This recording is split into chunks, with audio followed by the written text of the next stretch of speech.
19শে জানুয়ারি সারা রাজ্য জুড়ে নানা কর্মসূচির মাধ্যমে ৪৭তম ককবরক দিবস উদযাপন করা হয়। মূল অনুষ্ঠানটি হয় রাজধানী আগরতলায়। এদিন রবীন্দ্র শতবার্ষিকী ভবনের সামনে থেকে এক বর্ণাঢ্য র্যালির আয়োজন করা হয়। র্যালিতে বিভিন্ন স্কুল কলেজের ছাত্রছাত্রীরা তাদের চিরাচরিত পোশাকে সজ্জিত হয়ে অংশ নেয়। র্যালিতে অংশ নিয়েছেন রাজ্য সরকারের কৃষি ও বিদ্যুৎ দপ্তরের মন্ত্রী রতনলাল নাথ, বিধায়ক রামপদ জমাতিয়া, প্রাক্তন বিধায়ক অতুল দেববর্মা সহ অন্যান্যরা।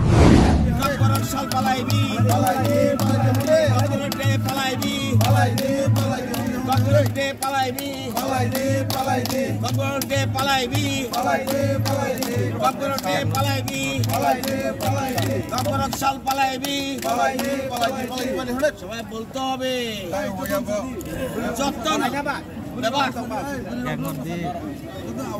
এই ছেলেরা আসো তো, ছেলেরা আসো। সাল পালাই দি পালাই দি পালাই দি পালাই দি পালাই দি পালাই দি সাল পালাই দি পালাই দি পালাই দি পালাই দি পালাই দি পালাই দি পালাই দি পালাই দি সাল পালাই দি সাল পালাই দি পালাই দি পালাই দি পালাই দি পালাই দি সাল পালাই দি বলতে হবে, আরো বেশি করে বলতে হবে। প্রথমেই আমরা এই ককবরক সাল উপলক্ষে রাজ্যবাসীকে এবং ককবরকভাষী লোকদের আমরা অভিনন্দন জানাই এবং এই দপ্তরকে অভিনন্দন জানাই। তারা আজকে ককবরক দিবসটি উৎসাহ উদ্দীপনার মাধ্যমে পালন করছে।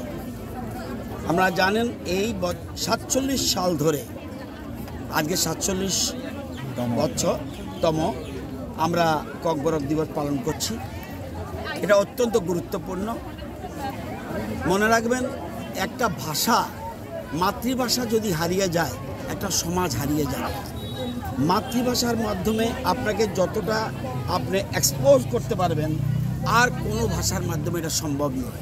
এই জন্য দেশের প্রধানমন্ত্রী প্রতিটি মাতৃভাষাকে গুরুত্ব দিচ্ছে এবং মাতৃভাষা মায়ের দুধের মতো। মায়ের দুধের যেমন বিকল্প হয় না, মাতৃভাষারও বিকল্প হয় না এবং এটা শিশুদের জন্মগত অধিকার। এই অধিকার নিয়ে তারা স্কুলে যায়।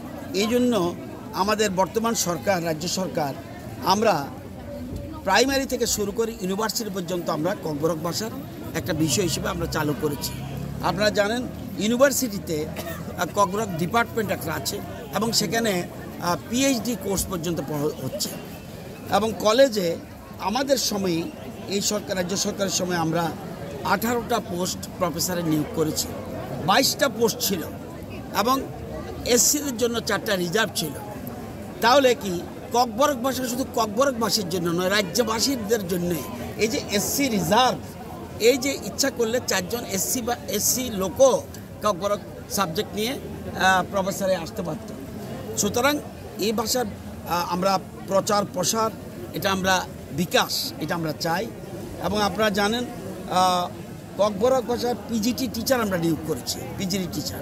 আপনারা জানেন টেট পরীক্ষায় আমরা ককবরক ভাষাকে ব্যবহার করেছি এবং আপনারা যুক্ত করেছি এবং জুডিশিয়াল সার্ভিসে পর্যন্ত আমরা ককবরক যুক্ত করেছি এবং সিবিএসই কোর্সে পর্যন্ত এখন ককবরক ভাষা অন্তর্ভুক্ত হয়েছে।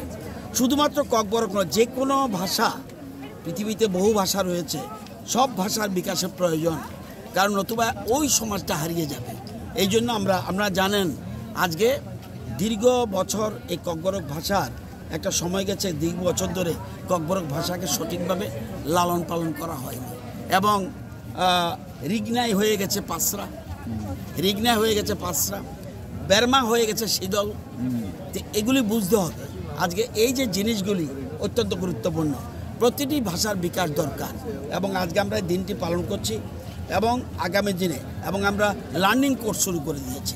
আমরা ইচ্ছা করলে যারা স্কুলে পড়াবে, টিচারদের পর্যন্ত যারা ককবরক ভাষী নয় বা ককবরক ভাষা জানে না, তাদের পর্যন্ত ককবরক স্টুডেন্টদের কীভাবে টিচিং করতে হবে সেটা পর্যন্ত শিখেছে এবং এমপ্লয়ি যারা আছে তারা বিভিন্ন জায়গায় পোস্টিং হলো, এখন কাঞ্চনপুর পোস্টিং হলো, সেখানে কীভাবে কথা বলবে, সেই জন্য আমরা এমপ্লয়িদের জন্য কোর্স চালু করেছি এবং অনলাইন কোর্স পর্যন্ত রয়েছে। প্রত্যেকটি ক্ষেত্রে আমরা এই ভাষার বিকাশে আমরা গুরুত্ব দিচ্ছি। আগামী দিনে এই ভাষা আরও এগিয়ে যাবে, এটা আমার বিশ্বাস। এবং ধীরে ধীরে আমরা আমার যতটুকু জানি 1296টা স্কুলে এখন ককবরক ভাষা একটা বিষয় হিসেবে চালু রয়েছে প্রথম থেকে ক্লাস 12 পর্যন্ত, এবং মোর দেন 12,000 স্টুডেন্টস এই সাবজেক্ট নিয়ে পড়ছে। এবং আপনারা জানেন মাধ্যমিক পরীক্ষা দিচ্ছে ককবরক বিষয় নিয়ে, এবং উচ্চ মাধ্যমিক পরীক্ষা ককবরক ভাষা দিয়ে, এবং এটার যে স্কোপ রয়েছে, আজকে টিভি চ্যানেল হচ্ছে সেখানে পর্যন্ত তাদের সুবিধা রয়েছে। এই যে ঘরে ঘরে রোজগার আমরা বলি, এই রোজগারের এটাও একটা পার্ট। একটা ককবরক ছেলে যদি একটা চ্যানেল খুলে সেখানে ককবরক ভাষার লোক লাগবে, সেই জন্য এটা বিভিন্ন রকম স্কোপ রয়েছে। ককবরক ভাষার আপনার এখন রোজগার করার মতো বিষয় রয়েছে, এবং ইউটিউবের মাধ্যমে হোক বিভিন্নভাবে আমরা এটা প্রচার প্রসার করছি, এবং এটা স্কোপ রয়েছে।